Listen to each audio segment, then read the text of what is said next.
चलो दोस्तों, आज हम बात करने जा रहे हैं उस आदमी की जिसने स्टॉक मार्केट को ऐसे हरा दिया जैसे धोनी ने आखिरी ओवर में पाकिस्तान को। किताब है बीटिंग द स्ट्रीट और लेखक है महान इन्वेस्टर पीटर लिंच।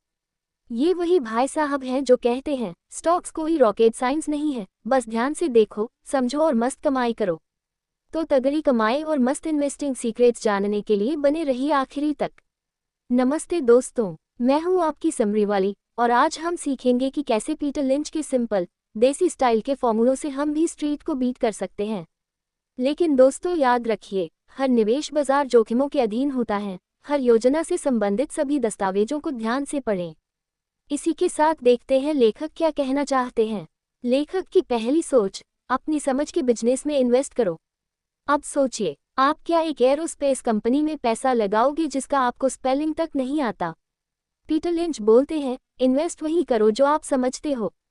जैसे अगर आपको पता है कि पाले जी हर नुक्कड़ पर बिक रहा है, तो वही पकड़ो, स्पेसशिप बनाने वाली कंपनी नहीं।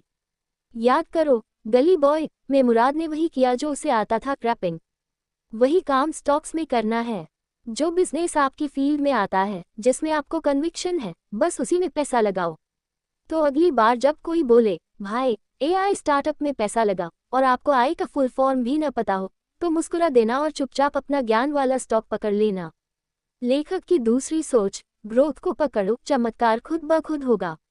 अब जरा ध्यान से सुनो, पीटर लिंच का सबसे प्यारा शब्द है ग्रोथ। वो कहते हैं जो कंपनियां तेजी से ग्रो कर रही हैं, उनमें इन्वेस्ट करो। मतलब जो कंपनी 20-30% सालाना मुनाफा बढ़ा रही हो, वही असली हीरा है। जैसे क्रिश में ऋतिक रोशन के पास सुपर पावर था, वैसे ही हाई ग्रोथ कंपनियों के पास सुपर पावर होती है अपने प्रॉफिट को कई गुना करने की। तो अगली बार कंपनी चुनते वक्त देखो कि उसकी कमाई, सेल्स और प्रॉफिट हर साल कैसे दौड़ लगा रहे हैं। अगर सब ग्राफ ऊपर जा रहे हैं, तो समझ लो यह है आपका फ्यूचर का मल्टीबैगर। लेखक की तीसरी सोच, स्कैम, शोर और सेंसेक्स से दूर रहो। अब सोचिए, हेरा फेरी वाला बाबूराव अगर स्टॉक मार्केट में आ जाता तो हर न्यूज देखकर स्टॉक खरीदता बेचता रहता। पीटर लिंच कहते हैं, स्टॉक मार्केट की अफवाहों पर ध्यान देना छोड़ दो। टीवी वाले जब चिल्लाते हैं मार्केट गिरा, तो बस पॉपकॉर्न उठाओ और सोचो, ये टाइम है शॉपिंग का, डरने का नहीं। लिंच बताते हैं कि मार्केट शोर के पीछे भागने से कुछ नहीं होता। असली कमाई तो तब होती है जब आप बिजनेस के फंडामेंटल्स पर भरोसा करते हो, न कि दिन दहाड़े के उतार चढ़ाव पर। तो भाई, अगली बार मार्केट गिरे तो हॉट बीट बढ़ाने की जगह डिस्काउंट वाली स्टॉक्स की शॉपिंग करो। लेखक की चौथी सोच, 10 बैगर का सपना देखो पर धैर्य से। पीटर लिंच का सबसे फेवरेट शब्द था 10 बैगर, मतलब ऐसा स्टॉक जो आपका पैसा 10 गुना कर दे। लेकिन दोस्त, ये कोई इंस्टेंट मैगी नहीं है। यहाँ तो लगान वाली मेहनत लगती है। सालों साल तक टिके रहो, धैर्य रखो और कंपनी की ग्रोथ को एंजॉय करो। याद करो, चक दे इंडिया, कबीर खान ने सालों की मेहनत के बाद टीम इंडिया को जीत दिलाई थी। वैसे ही इन्वेस्टिंग में भी लॉन्ग टर्म ही असली जीत दिलाता है। तो जो भी स्टॉक भरोसेमंद लगे, उसमें प्यार से निवेश करो और फिर उसे समय दो, फूल खुद खिलेगा। दोस्तों, अगर आपको अब तक ये समरी मजेदार लग रही हो, तो जल्दी से लाइक ठोकिए, शेयर करिए और सब्सक्राइब करिए। और कमेंट में बताएं आपको कौन से स्टॉक में 10 बैगर बनने का फील आता है।